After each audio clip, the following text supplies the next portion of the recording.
MA Samo AH, duo sekawan warga Lorong Gelora diamankan di Polsek Ilir Barat 2 karena sudah maling AC kampus Satyakirti di Jalan Sultan M. Mansur.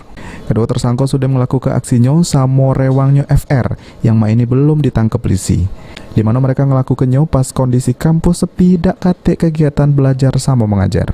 Lalu mereka manjat pagar buri kampus, terus ngelepas ke baut AC make kunci, lalu diangkut make mobil pickup. AC palingan ini oleh para tersangka dijajah ke Samo penada di para rumah, lalu duitnya dibagi rata oleh tersangka buat kebutuhan sehari-hari. TKP di Universitas Satyakirti dengan jalan manjat bongkar. Setelah itu mengambil beberapa unit AC yang dilakukan oleh para pelaku, sebanyak 2 orang. Sebenarnya 3 orang, satunya di PU. Ini ketiganya nih apa ini? Maksudnya masih pelajar apa gimana? Masih tamat sekolah nih. Sekolah nanya. Rencananya mau dijual di mana?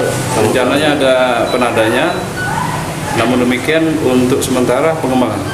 Dari pengakuan si pelaku sendiri itu hasilnya buat apa nih? Hasilnya untuk dia biaya kehidupan lah. Akibat perbuatannya ini, kedua tersangka harus ngeringkuk jero sel tahanan Polsek Ilir Barat 2 guna nanggung jawab ke perbuatannya. Sedangkan FR rewang kedua tersangka ini masih jero pengejaran polisi.